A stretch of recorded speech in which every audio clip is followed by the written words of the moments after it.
What's up, everybody? This is me, Vincent Zeng, the Wandering Warrior, and this week one of my buddies came down from Taipei City to visit, hang out, and do some cool stuff.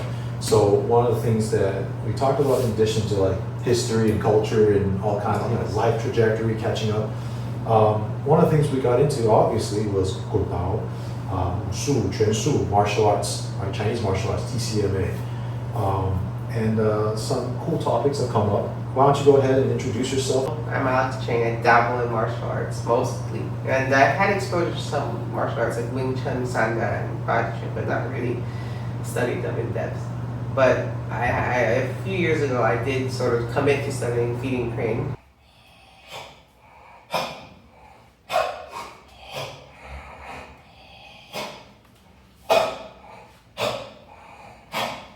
Mostly through his guidance and suggestion. And I've learned a lot from a lot of fundamentals of fighting and the essence of a very particular branch of southern Chinese martial arts, mainly, or specifically Fujianese martial arts. Yeah, I think feeding crane is like a sort of stripped down, streamlined iteration of crane boxing as a whole from Fuzhou. Yeah. Right, and then it got brought to Taiwan in the Qing era. Yeah, or late Qing era. Yeah. What would you say are some of like the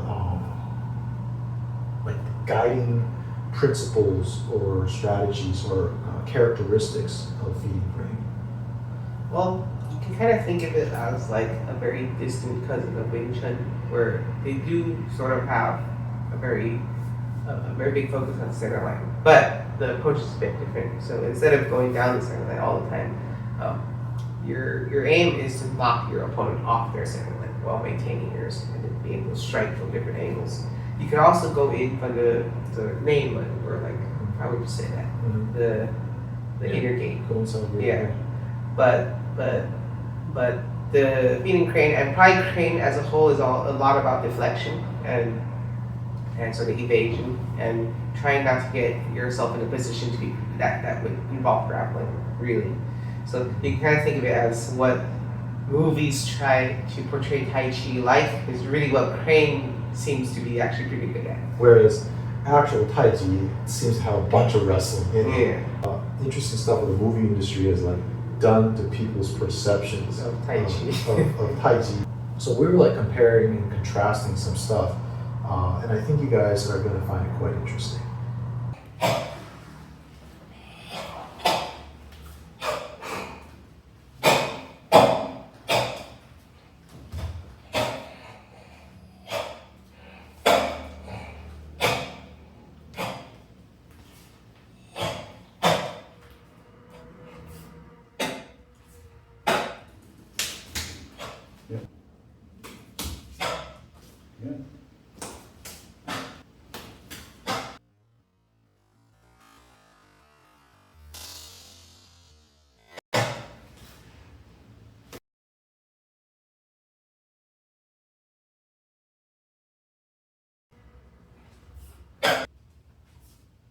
If you guys are paying attention to the angulation, it's actually quite interesting, right? Because it's using relatively minimal movements and deflecting and whipping energies to get an angle on somebody and still have room to launch a full strike of some kind while keeping them offline. Yeah. And they turn back into you, you can boom, go the other way, bang, right? Feeling out your opponent, often through direct contact.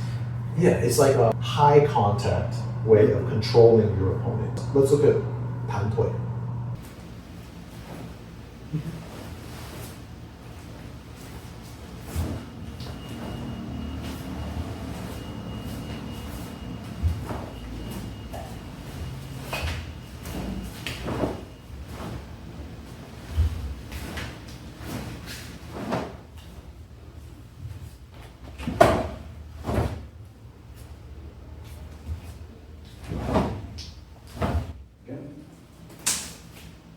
Again, here and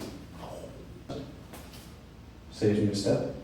And I've created distance by moving and shifting my hips back, and now come back forward in a lunge, boom, and come through, boom.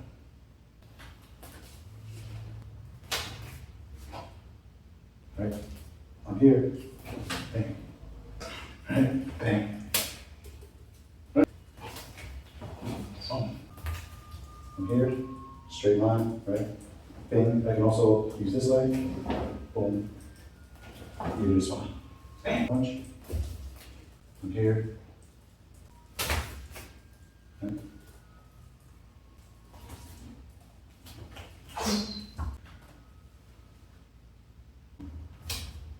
And come over.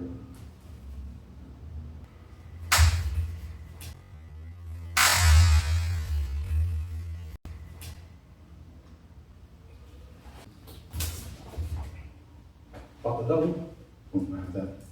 Good way to release. Here, I'm going to come through with my knee, come through with my arm. Here. From here.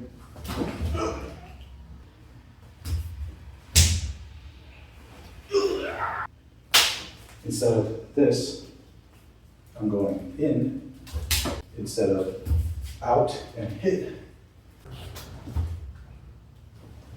So you guys saw there, no matter if I'm using 踢, 打, 摔, or 拿 as my ultimate technical answer to this problem, which is someone attacking me, the angles I take are pretty much the same. The spacing is different. Mm-hmm. But like angulation gives you the space, the misaligning of the opponent in an advantageous position to do any of those tools, right?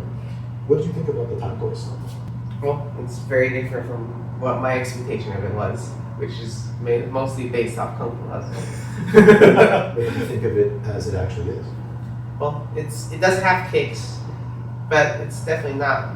It's almost that it is not the main point of the form. One of the things that I noticed while I was diving deep into tanto, the last like 2-3 years, I've been obsessed with it, right?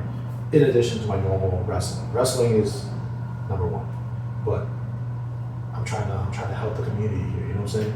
And as I've been diving deep into tanto, I noticed that, although yes, there are many versions, the Jingwu based version that I'm working with, Jingwu tanto 12路, I noticed that kicking is a powerful option. If you can eliminate the guy with kicks or kick catching and throwing, you do that.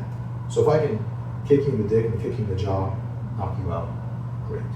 If I'm kicking with you and you're kicking with me and I catch your kick and throw you and stomp you out, great. Fight is done within the first 10 seconds. Awesome. But what if I can't?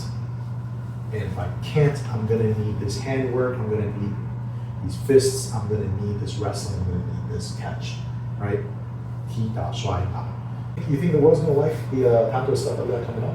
Yeah, for sure. Especially if you already have some sort of background in tanto. I think what's coming is gonna not only complement what you already know, but also expand the optionality that you have. Yeah, I don't have a base in tanto, but I can see how someone who already does know the form at least can find a lot of meaning and depth from what they've learned, especially from like let's say a wushu background. And not like my other course that I've already put out, 基本长拳, like basic long boxing, long fist. That one is kind of like a high level, sort of like breakdown of what this stuff is. Like you look through it. Yeah. This one is building bottom up with a form to build your body in this way. A year-long thing that you've seen me, I've been designing to bring someone with or without experience from zero to ability to fight this stuff. In any case, guys, hope you enjoyed it. Thank you for joining me on my journey. I'll see yours.